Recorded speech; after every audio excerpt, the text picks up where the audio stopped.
So, what is motivation? What motivates you? Here's Duncan Campagna to talk about what motivation really is.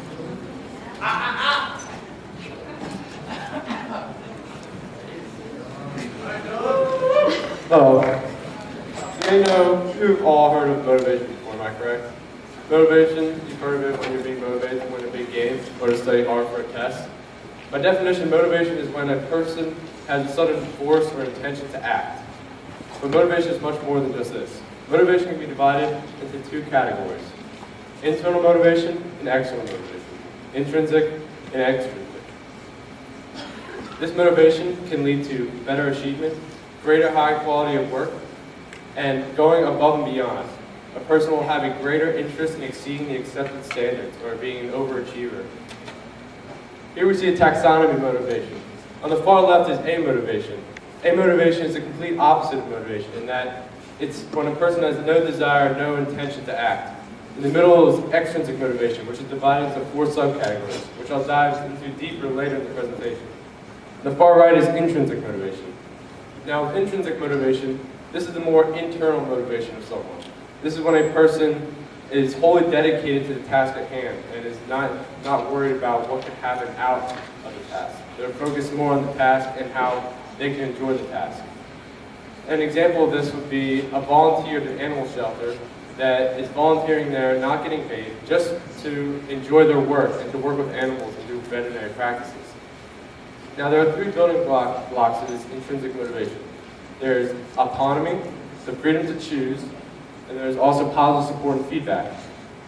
Positive support and feedback is key to this because when a person is given encouragement or some sort of compliment on their work and reassurance that they're doing what they're doing is right, they will work harder to do that and become more motivated to work harder. For example, how many of you play sports? A lot of you probably. When you're given a compliment on the field of the court, does that make you work harder or does it give you more motivation to increase your production rate? I would assume yes. I've asked many athletes this question and they have all answered yes with this. Now, with the freedom to choose, we live in America, and America's the land of the free. So we know a lot about freedom. And when we're given options, we will more likely choose the option that we will enjoy more doing, rather than an outcome from that. For example, a professor of psychology at the University of Rochester, Edward Deci, did an experiment in which he gave one test group several puzzles to choose from to do, and another test group only one puzzle to complete. All the puzzles were of equal difficulty. The group that was given the option to choose which puzzle to complete finished theirs faster because they chose the one that they enjoyed doing more, so they would be more motivated to finish it. Finally, there's autonomy. Now, with autonomy, by definition, this is a person's ability to resist external forces or external influences. This is pretty much avoiding extrinsic motivation. Extrinsic motivation is a more familiar motivation that we know. This is when a person is working to reach a goal, meet a demand, to get a reward, avoid a punishment, etc. Now, extrinsic motivation can be divided into 4 subcategories, which are integration, identification, introjection, and external regulation. Integration, this is when a person does an activity or task in order to reflect upon themselves in a different way. For example, going back to the volunteer at the animal shelter, if they're doing those community service hours in order to make themselves look better in their community, then they're being extrinsically motivated through integration. Next is external regulation. External regulation is a more common one in which a person is working to reach a goal or to get a reward. Examples of this would be a person working to get money or to meet a quota, or, for example, kids working to do their chores to avoid being punished by their parents. Then we have regulation through identification. With identification, this is where a person identifies the personal importance of an activity and makes it a life goal. Going back to the same analogy with the volunteer, if they're doing those community service hours in order to meet a life goal of completing a certain amount of hours, they're being extrinsically motivated through identification.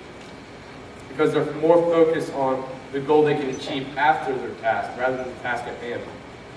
Finally, there's introjection. Now, introjection is when a person does an activity in order to gain feelings of pride or to avoid feelings of guilt. An example of this would be staying consistent with the same analogy, if the volunteer is doing this activity in order to be prideful about what they've done and they boast to their community about what they've accomplished, they're being extrinsically motivated. Now, you may be asking yourself, which is better? And when I mean better, I mean one that leads to a greater amount of production or a greater work rate or a greater outcome. Through research and much observations of studies that I've seen, I've concluded that it's intrinsic motivation. Because when you're intrinsically motivated, you're wholly dedicated to the task at hand. You're not worried about a separable outcome that can result from it. When you're intrinsically motivated, you enjoy the task at hand and you're not focused on anything else. And your mind is constantly thinking about that activity, so you'll work harder at it and you'll perform better at it. As soon as an external influence, such as extrinsic motivation, comes into the equation, your mind is immediately distracted somewhat to that separable outcome that you can achieve. So you have to avoid those kind of extrinsic motivations because it could lead to a lesser production. So in conclusion, people that say, get a job that you enjoy rather than a job that makes more money are usually wise people to talk to. Thank you.